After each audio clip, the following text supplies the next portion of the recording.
What are your monsters? It's time to pull out the sword of truth and explore. Don't be shy. Let's get started.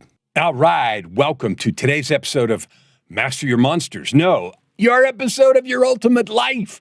But we are talking about monsters. We're in the middle of a 10-part monster series. And no, we're not talking about the latest Marvel movie or some sequel to Alien. We're talking about your monsters that are in your heart to keep you from doing what you want. Most of the time, you know what gets in the way of us having what we want to have? What gets in the way most of the time is who we're being, what we believe. We get in our own way. Now, you hear people say that all the time. They say, well, I got to get out of my own way. That's become almost cliche. Like, okay, get out of your own way. And then the next question is, why would you be in your own way? I don't know, but we do it all the time. You know, when I talked about break the cage, and I still talk about that a lot. In fact, one client I had told me I should call myself the cage breaker. And I thought about that, and I have used the term execution mentor. And then I was worried about people thinking I was the Grim Reaper running around with a sickle or a scythe or whatever, right? And the real issue is simply this. We have to learn to tell the truth. We have to learn to tell the truth. We don't.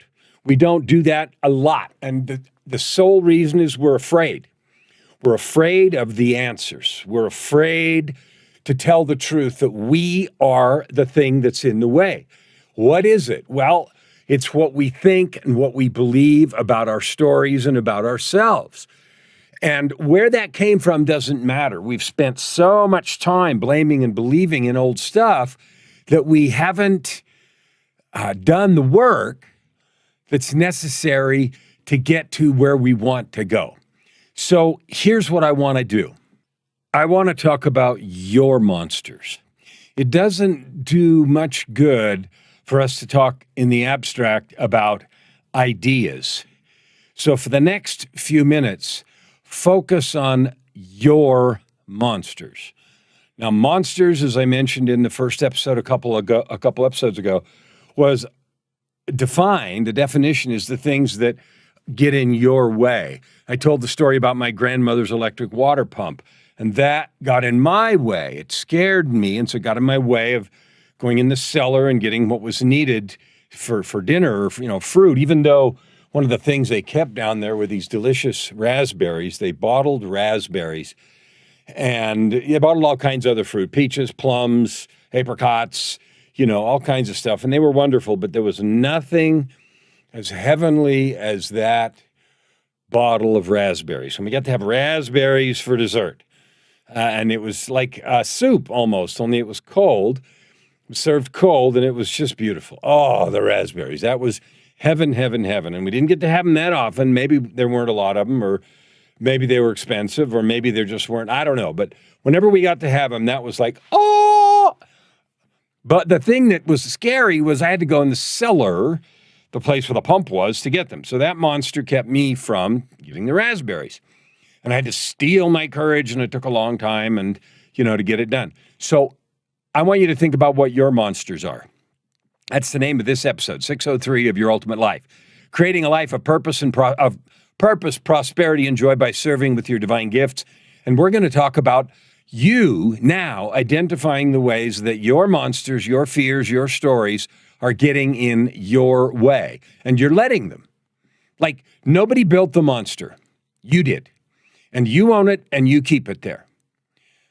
And that might sound harsh, because stuff might have been done to you, or you might have had a terrible illness or a terrible accident or some abuse or other things heaped upon you. And I'm not diminishing the effects of those things. They're real, they're powerful, and sometimes they're long-lasting. The only question that matters is, are we going to continue to allow that thing to have an effect on us here, now, today? So unless the abuse is continuing, there is an opportunity for you and me, each of us, to end it and change the story and change the situation.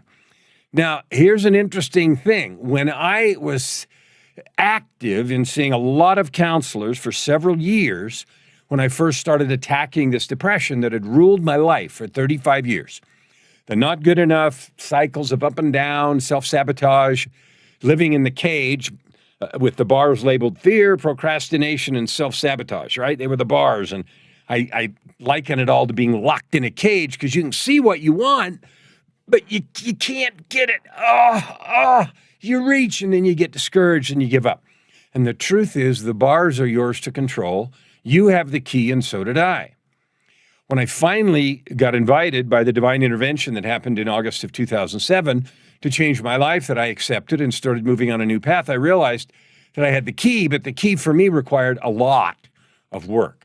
I had to learn to be honest. I had to learn to tell the truth. I had to learn to be open with counselors. I had to believe that I could change. I had to do a whole bunch of work, and it took several years of work from 2007 to maybe 11 or 12 to start to get a handle on that depression and start to change fundamentally who I was being so that I could create the ultimate life of purpose, prosperity, and joy that I live today.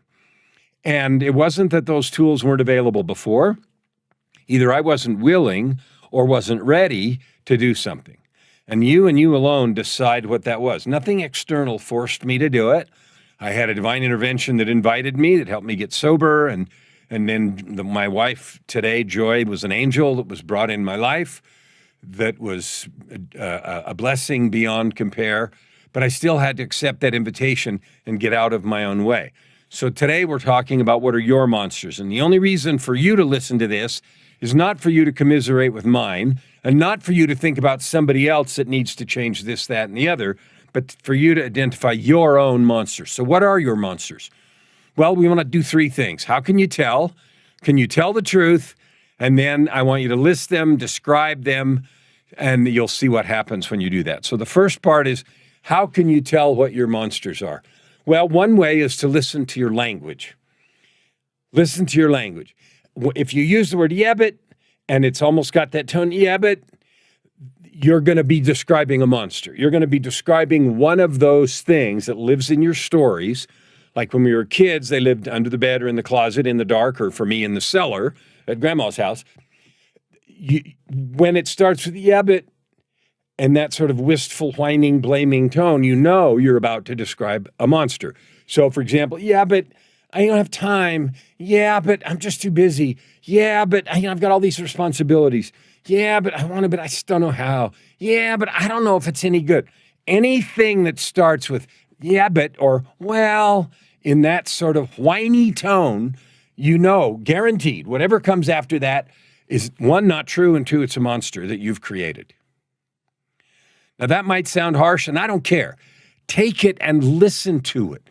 Dig into the truth of that thought and see if there is a place there where you are being sidetracked by a monster that you have created that is in your cellar, under your bed, or in your closet. So I'll list some of the ones that we're going to cover eventually in these 26 or so episodes. Procrastination, fear, I'm not good enough. It's not my fault. I don't have time. Look what happened to me. And on, right? All of those things that go, well, yeah, but all that I tried that last year and it didn't work. Oh, I never am any good with goals. Yeah, but that kind of stuff doesn't work for me.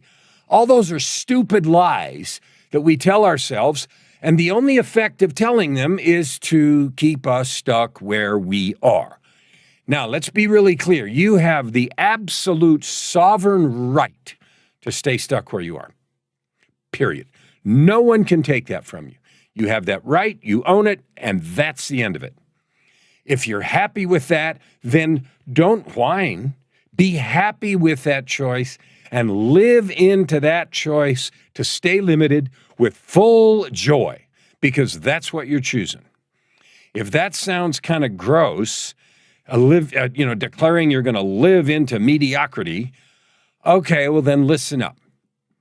You can tell when you're talking about a monster by how you describe it, how you blame it, and how it lives outside of you. So when you're blaming something outside of you, you're talking about a monster. That's in your mind, that's in your story, that's in your past. Now, I was talking about a shrink a minute ago when I started on this journey, And one of the things that he said to me that was really harsh as I talked to him about situations that were going on and my desire to, restore relationships and make amends and do things on my recovery journey, I told him about some of the things that were being said to me in conversations by different members of my family or my kids who were, talking to me. And he just flat looked at me and he said, "The abuse continues. The abuse continues." And he was calling me out for allowing it to continue. And that made Joy really happy because she was a fierce advocate of me not tolerating abusive language and blaming and all the other stuff that I had given into because I blamed myself for everything that had gone wrong from the creation of the world to the end of time. That was a monster, my guilt, my refusal to forgive myself, my refusal to allow others to take responsibility for their own lives, their own behavior and their own choices. I didn't do that. So that's how you can tell. The stories you make, the language you use, the tonality, the blaming, and the fact that it lives somehow outside of you. You're responsible for your own life. You're the only person, and no one else has control. No one controls your destiny but you. And you can now take the freedom and control to list the monsters that you have. Now, question number 2 here is, can you tell the truth? If you've had a habit of lying to yourself for a long time about where the responsibility for your life and your ultimate life lies, then breaking that habit could be hard. It was for me. I had to learn to tell the truth about who was responsible today for this situation. See, my mind always went back to what had happened in the past, and because that happened, therefore, and I drew the past into the present and projected it into the future all the time, and that was the controlling thing, and that's nonsense. The future is unwritten, it is blank, and it is yours to control and write. That is the truth. So if you're willing to tell the truth about what is possible today, and the truth that all control rests in your hands, and the truth that the monsters are inside, not outside, then we have the opportunity to make real progress. Now that might, again, sound harsh. It did to me. I rebelled and pushed back and wanted to keep blaming things because it's easy when we can blame that over there and a lot harder when we have to look in our hearts and say, holy crap, I own this mess. It's me. And not, it's me, I can't do anything about it, because again, that's victim nonsense. It is, I own it and I can fix it. So learning to tell the truth, fearlessly, relentlessly, and not shouting, but just tell the truth and decide what to do from there. Now I want to invite you to play another game, and this is part 3, last part of today's episode, and that is to list your monsters. Write them down. For me, for example, it was the I'm not good enough monster. And that came in 27 different flavors, right? I'm not good enough. I can't measure up. I will never be fill in the blank. It is too late. My time has passed. I already had that opportunity and squandered it. All of those were different versions of I'm not good enough. Look at so-and-so. Look what I could never.